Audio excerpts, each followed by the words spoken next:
to my channel. And for today's video, maglilinis tayo. Yes, maglilinis tayo gamit ang bago kong nabili Mop Scratch Cleaning Mop. This is the actual look of the cleaning mop.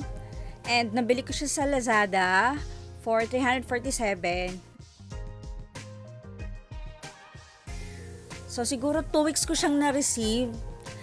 Ang tagal lang ng delivery. So, tara, pakita ko sa inyo yung unboxing.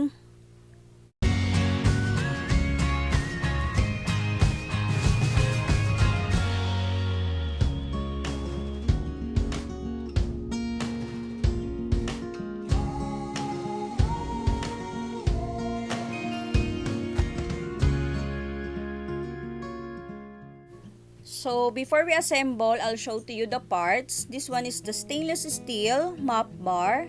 Bali, 4 pieces siya. And then, this one is the flat mop head. Medyo mahaba siya, guys. Ito yung cloth na gagamitin. Bali, 2 pieces siya. Ayan, ganyan yung itsura niya. So, eto na. Let's assemble it na.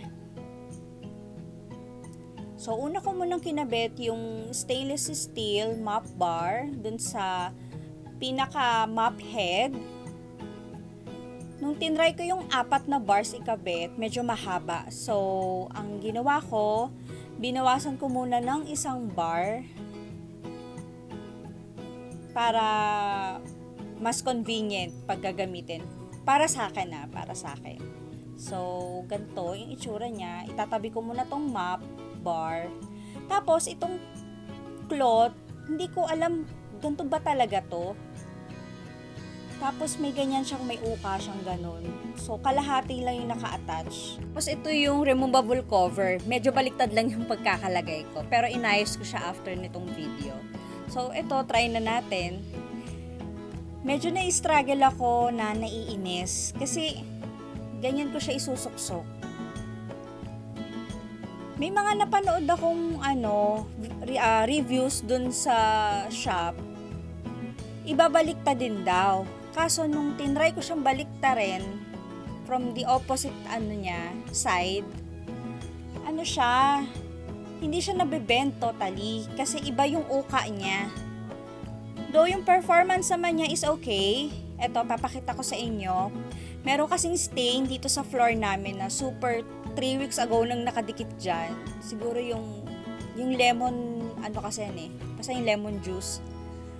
So, ayan, natanggal naman siya with the help of the mop.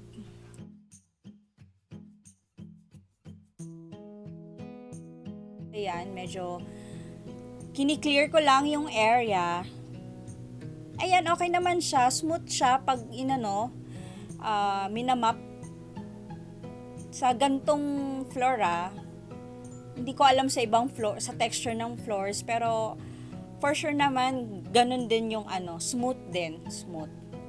So, ayan, tinry ko siya sa other surfaces. And, eto nga, sabi ko sa inyo kanina, medyo mali yung pagkakalagay ko. Ayan, binaliktad ko na siya. So, ito yung dewatering bucket. May dalawa siyang outlet doon to release the water. So, dito sa side na to, okay naman siya. Nasushoot ko siya. Pero pagdating dito sa kabila, ayan guys, sumasabit talaga siya. So, nai-struggle ako pagsuksok. Ayan. Ayun. So, continuous pa rin ako maglinis. Kailangan madumi yung kwarto Ayan. Ayan siya.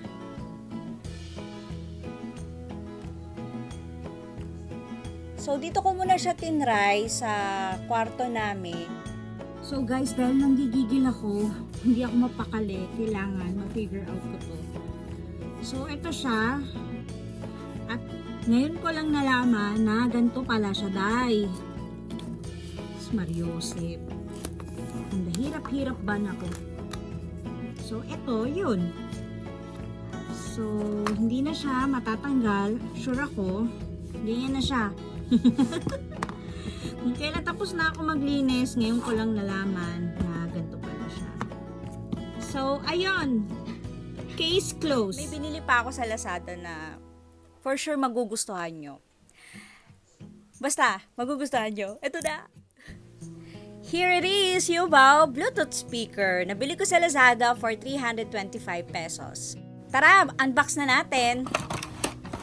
So, meron siyang mga iba't ibang color. May blue, black, red. Pero ang napili ko is color pink. So, meron siyang tali. Meron siyang free cord.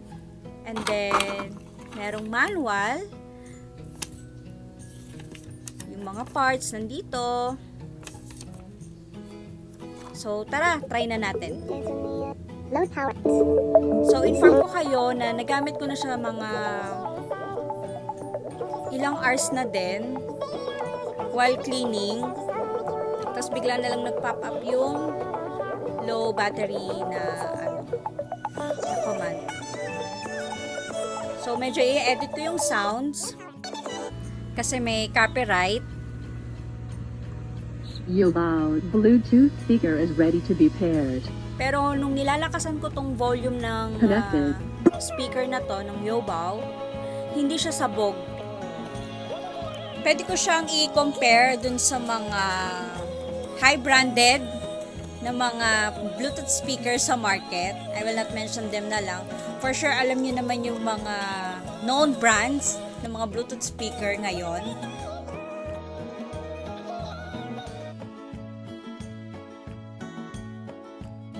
So, ito na. Lobat na siya. Finally. Ita-time check natin. Anong oras tayo nag-start. So, ayan. Let's see kung hanggang anong oras ang charging nitong Youbao speaker. So, check pa tayo ulit ng time. And then, this is it. Wala na siyang ilaw. So, it means fully charged na siya. So, a total of 5 hours ang charging nitong Youbao speaker. So guys, thank you for watching my honest reviews for these products na nabili ko sa Lazada. So I will share with you guys yung mga links ng mga pinagbilhan kong shop sa Lazada dito sa description box ng video na to, okay?